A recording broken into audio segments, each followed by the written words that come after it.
कब से इन्होंने मार पिटाई और कब से उनका दूसरी औरत के साथ अफेयर शुरू हुआ? 2.5 साल से चक्कर चल रहा था और मुझे इस बारे में कुछ मालूम नहीं था। अभी जब मैं ना यूपी में गई, उसके बाद मुझे मालूम चला कि शादी से पहले मेरा ये था, इसने मेरे लिए वेट किया है इतने साल तक, मैं इसको घर पे लेके आऊँगा दूसरी औरत बना के, और इससे कोर्ट मैरिज भी करूँगा। मुझे यहाँ तक ये सब बोल दिए। मैंने अपने घर वालों से बहुत लड़ाई की इसके लिए। घर वालों ने मना किया, शादी मत करो इससे, सब कुछ समझाया अपने पति को ये सब, लेकिन वो नहीं माने। वो बोले नहीं, इसने मेरे लिए इंतज़ार किया इतने साल तक, मैं इसे घर में लेके आऊँगा, कोर्ट मैरिज करूँगा और मैं पूरा प्रूफ करके फिर घर पे लेके आऊँगा दूसरी और तू भी रहना वो भी रहेगी। लेकिन उस दिन बहुत मारा मुझे। जिस दिन आपने आवाज उठाई कि हाँ, दूसरी औरत के साथ नहीं नहीं रहोगे, रहो उस दिन आपको बहुत बहुत मारा। मारा। उसका फ़ोन पे फ़ोन आया आधी रात को, तो ये बहाना बना बना के बाहर भाग जाते थे कि मैं जा रहा हूँ बाहर, मुझे काम है थोड़ा सा। और मैं जब भी फ़ोन करूँ तो डबल कॉलिंग उनका फ़ोन आता था व्यस्त। Be strong.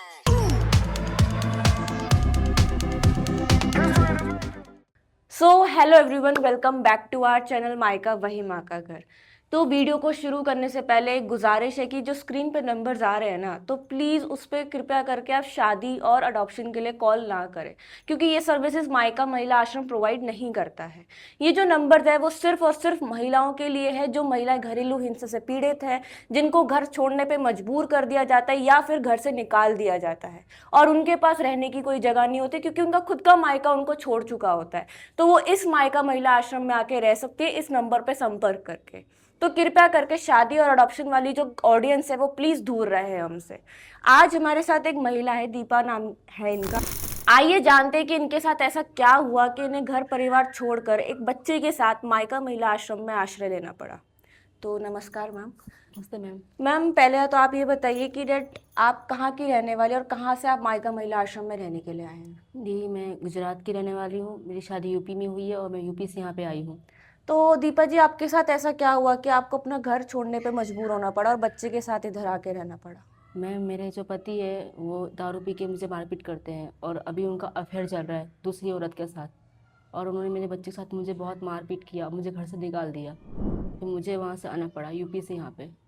तो आपकी लव मैरिज थी, अरेंज मैरिज थी? दी मेरी लव मैरिज भी थी और अरेंज मैरिज लव दोनों। कम अरेंज मैरिज थी? हाँ, दोनों। तो पहले शादी से पहले आपका अफेयर रहा है? हाँ, इनके साथ। कितने साल रिलेशन रहा था आपका? मेरा ना 1 साल तक है रिलेशन। और उसके बाद फिर आपने घर वालों की रजामंदी से शादी कर हाँ ली? दी। तो शादी के कितने साल हो गए आपको? मेरी शादी के 4 साल पूरे होने आए, 5वां साल लगने वाला है। तो कब से इन्होंने मार पिटाई और कब से उनका दूसरी औरत के साथ अफेयर शुरू हुआ?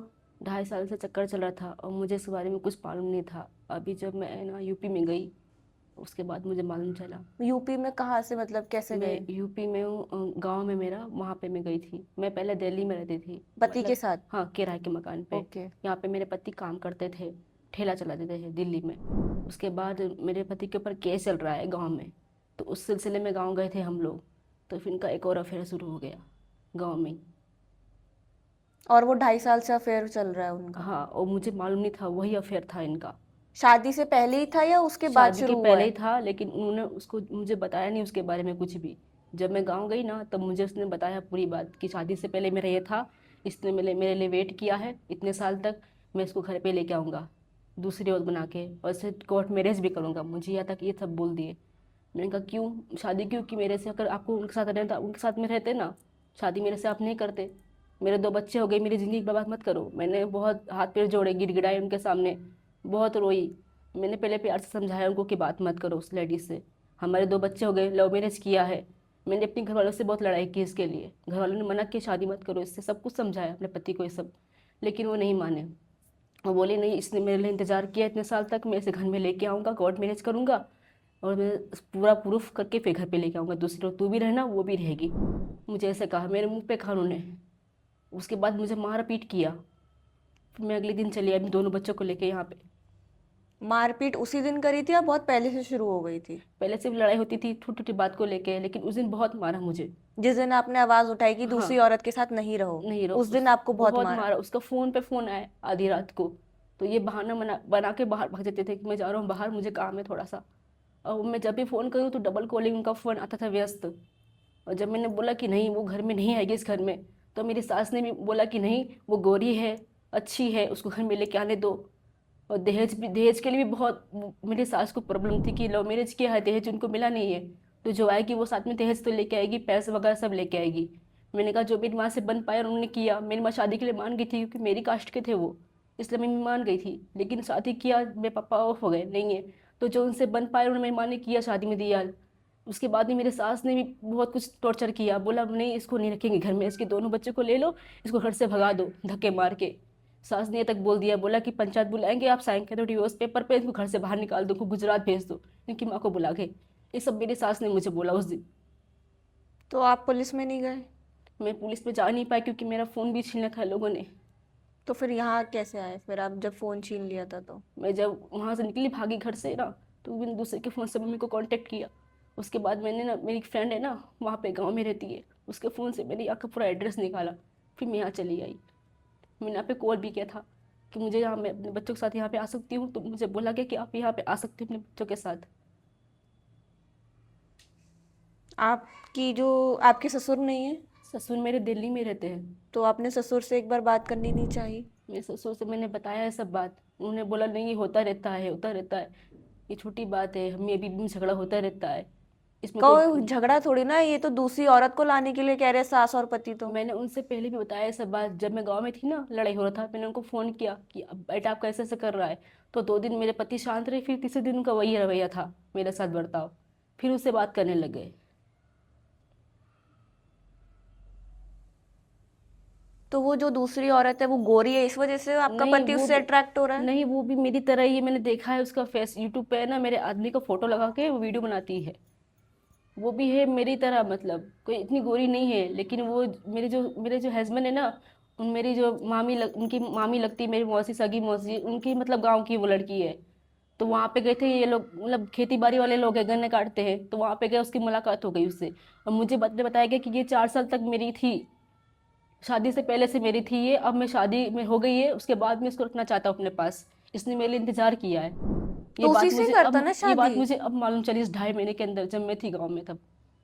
तो उसी से करता ना शादी? मैंने दीदी बहुत गिड़गिड़ाई, मैंने उसको रोका भी उस समय कि अब 2 बच्चे हो गए, अब नहीं करो ये सब चीज़।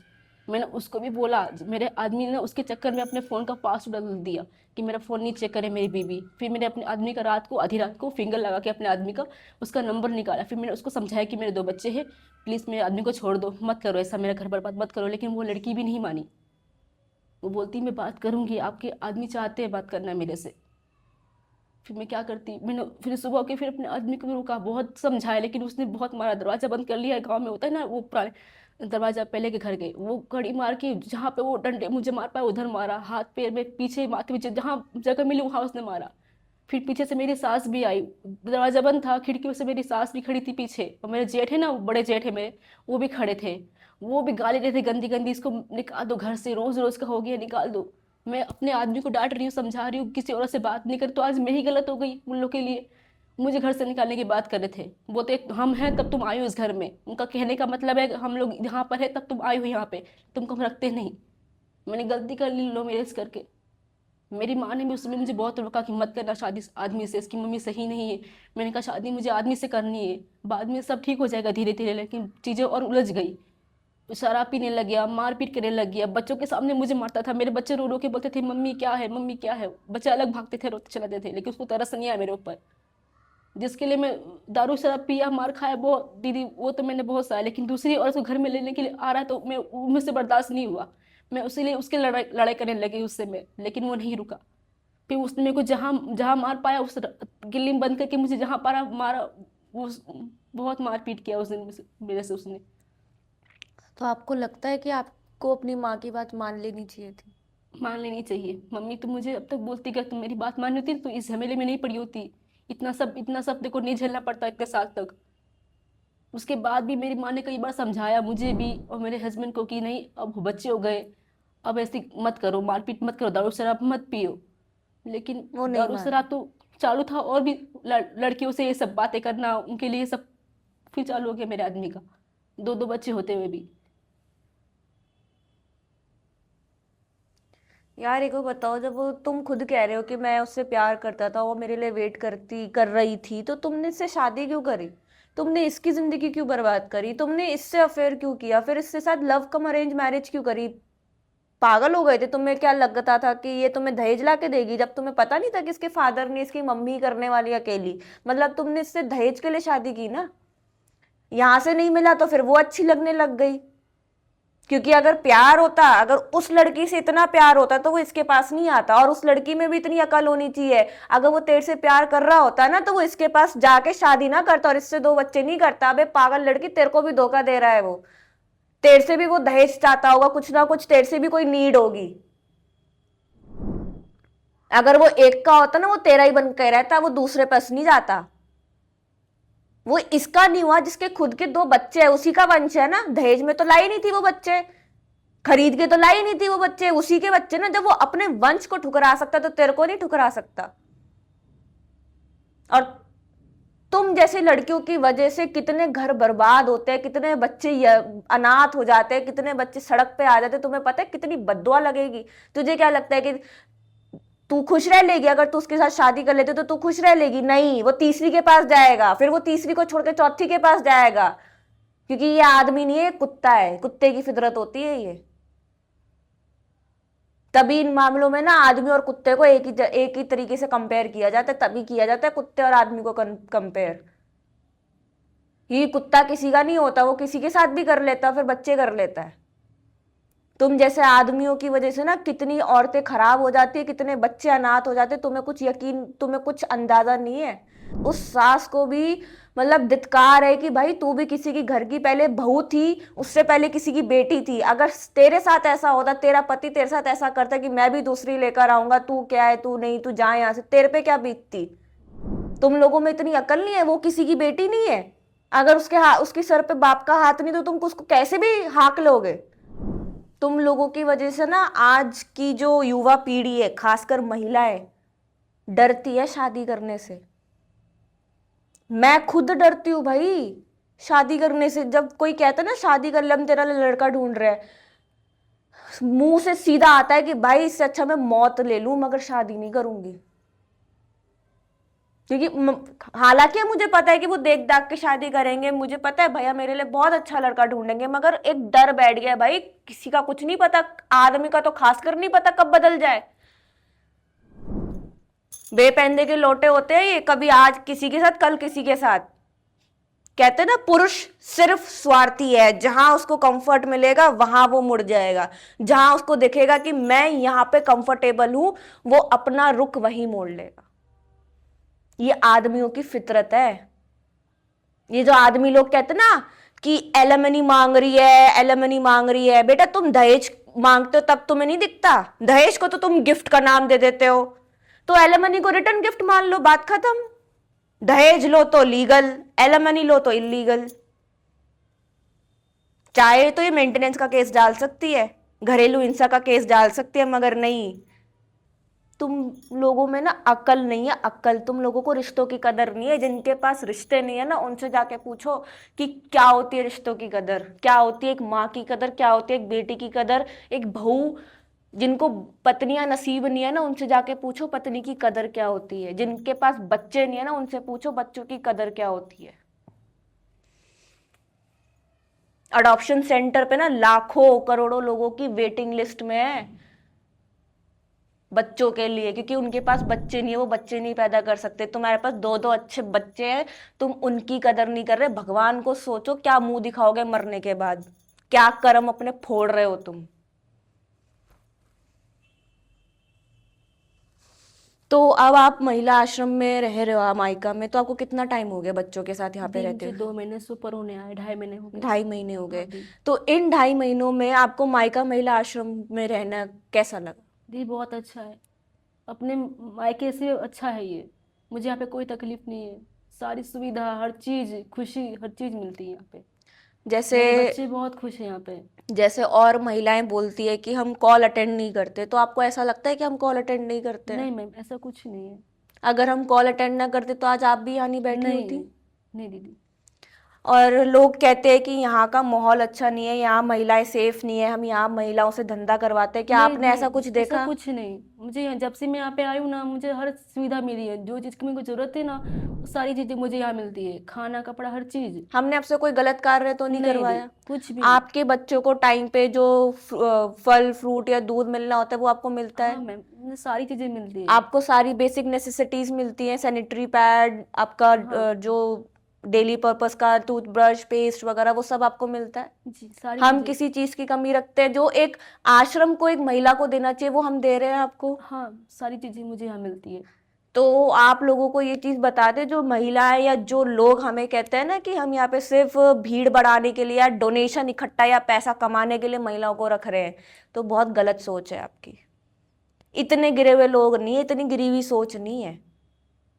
अगर ऐसा करते ना तो आज सब्सक्राइबर्स हमारे 1 मिलियन होते और इंस्टा पे भी 5-10 मिलियन हमारे फॉलोअर्स होते। हम असली काम कर रहे हैं, हम जेन्युइन काम कर रहे हैं, इसलिए तो हमारी रीच कम है, इसलिए तो हमारी एंगेजमेंट कम है, मगर हम फिर भी काम कर रहे हैं, हम फिर भी महिलाओं की मदद कर रहे हैं, हम फिर भी वीडियोस बना रहे हैं। हम वीडियोस इसलिए बना रहे हैं जिससे कि जो महिलाएं पीड़ित है उन तक हमारी वीडियोस जाए, वो सुसाइड ना करके मायका महिला आश्रम में आके रहे, अपने आप को स्टैंड करे, अपने आप को आत्मनिर्भर बनाए। तो जो भी ये वीडियो देख रहा है, खासकर गुजरात की ऑडियंस और खासकर यूपी की ऑडियंस, प्लीज इनके हस्बैंड तक ये वीडियो पहुंचाना, और उस औरत तक भी जो औरत कह रही है मैं तो बात करूंगी भाई तेरे पति से, क्योंकि वो बात करना चाहता है। मैं जरूर चाहती हूँ कि मुंह पे थपेड़ा पड़े उन लोगों को। जब समाज के लोग आके मुंह पे थूकेंगे ना तुम्हारे कि तेरी बहू और अपने बच्चों के साथ अनाथ आश्रम में रह रही है, तब तुम्हें पता चलेगा कि क्या दर्द होता है। वो माँ तो अपने बच्चों को लेकर आ गई, वो किस परिस्थितियों में आई होगी, कितने लोगों ने उसके ऊपर निगाह डाली होगी, कितने लोगों ने उसको अजीब निगाहों से देखा होगा, तुमने पता है? एक महिला के लिए घर छोड़ना, अपने बच्चों के साथ कितनी चीजों से लड़ना पड़ता है। तुम महिला नहीं हो ना, इसलिए तुम्हें पता नहीं है। और ये जो सास बन जाती है ना औरतें, बेटा अपनी ना औरत थोड़ा ना कम कर लो। तुम भी कभी बहू थी, तुम भी कभी किसी की घर की बेटी थी। वक्त घूमने में ना टाइम नहीं लगता। लिया तो दूसरी, क्या पता तेरे को ऐसा नाच नचाए कि तू सोचे कि यार इससे अच्छा तो दीपा ही थी। लिया तो दूसरी। कर्म सबके गिने जाते हैं, कर्म से बड़ा कोई नहीं है। इस वीडियो को ज्यादा से ज्यादा लाइक और शेयर करना। और यूपी की ऑडियंस आपसे बहुत हाथ जोड़ के गुजारिश है कि आपके ऊपर अब इस लड़की का घर बसाना, इसके पति को अकल दिलाना, इसकी सास को अकल दिलाना। योगी जी का शहर है यूपी, मैं भी देखती हूँ योगी जी के शहर के लोग कितने अच्छे हैं। एक बेटी, एक यूपी की बेटी का घर आप बसा पाते हैं? नहीं बसा पाते। Thank you for watching this video. Please like और शेयर जरूर करना और चैनल को सब्सक्राइब करना मत भूलिएगा। धन्यवाद।